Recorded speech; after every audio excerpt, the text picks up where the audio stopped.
Hello, I'm here with David Edmundson and Martin Gräßlin. Have I pronounced them right? Good enough. Okay. First, can you guys please introduce yourselves and tell us a bit about who you are and what you're working on in KDE?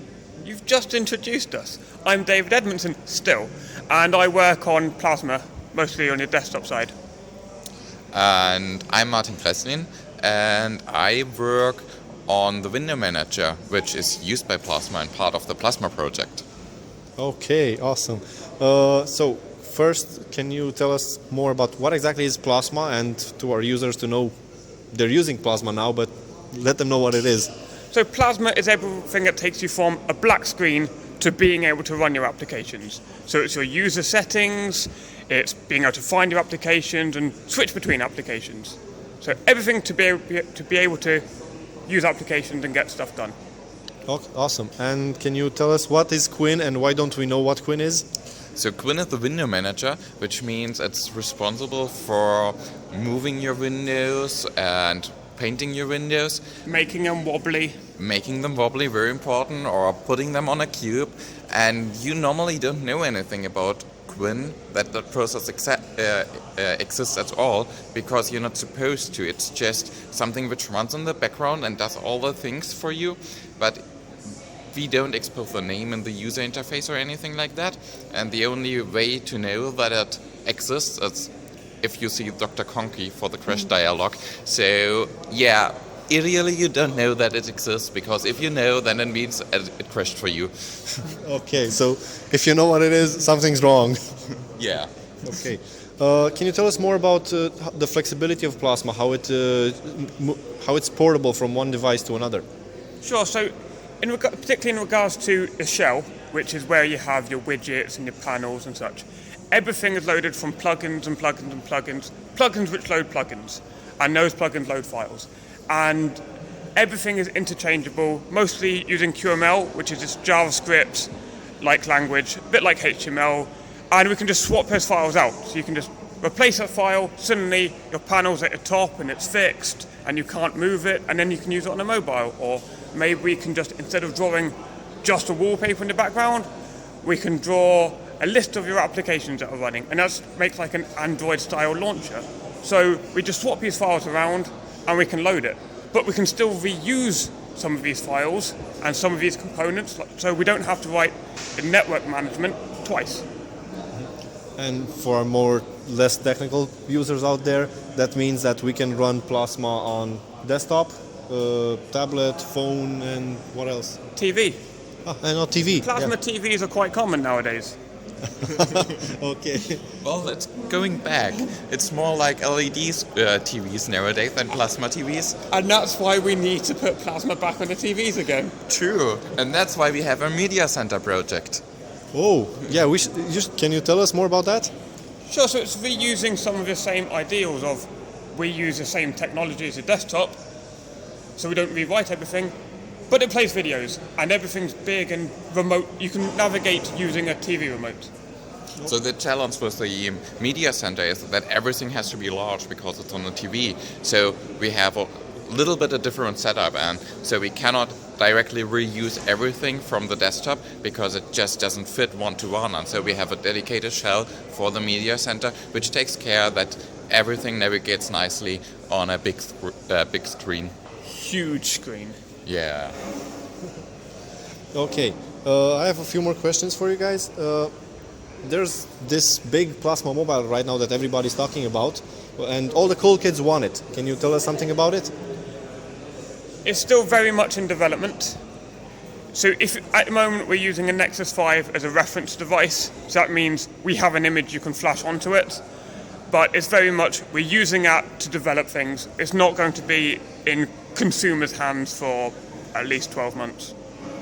And also the development version is currently not yet ready to be a primary device. We still have to do a few more fixes before we can really start using it.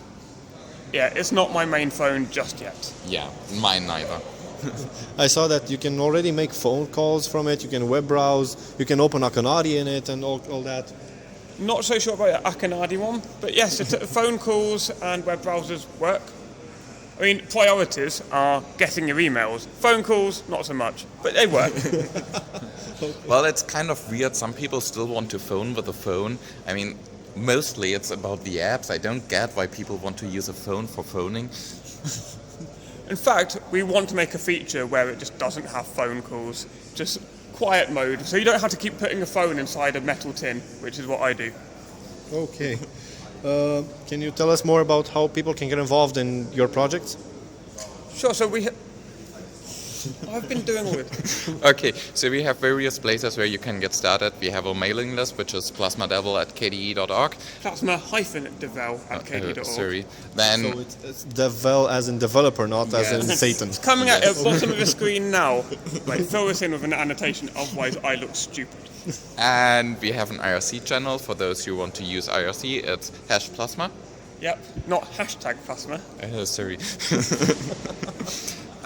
We have some work listed on todo.kde.org, for example, for the Great Wayland project, which is the base for our phone project. We have their Plasma on Wayland on todo.kde.org with many easy to solve tasks.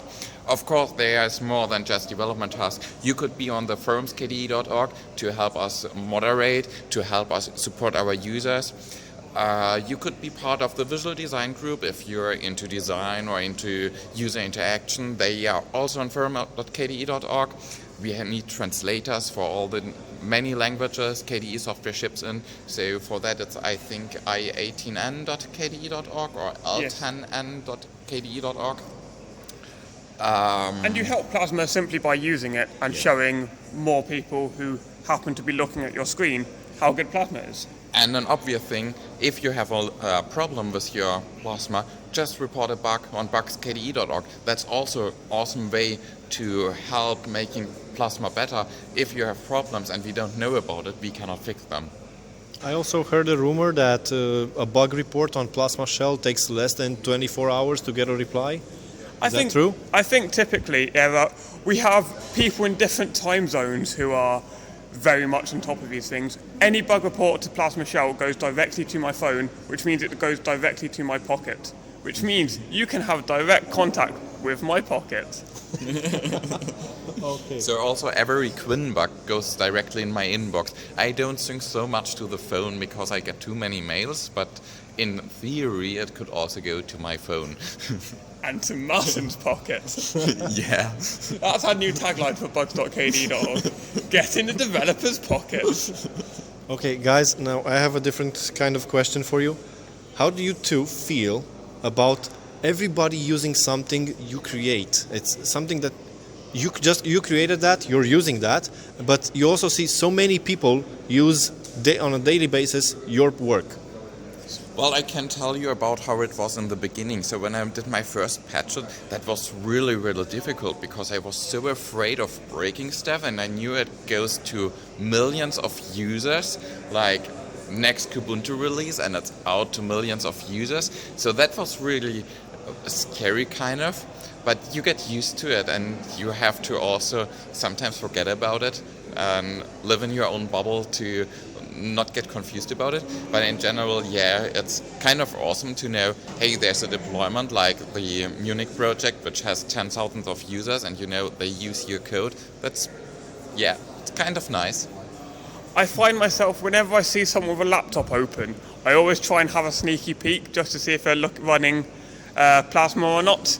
I think I'm quite annoying at airports. Oh, and for me, it's like when I watch videos and they have some desktop or notebook showing, I'm always looking at what kind of environment that is, and quite often it's actually Plasma in that.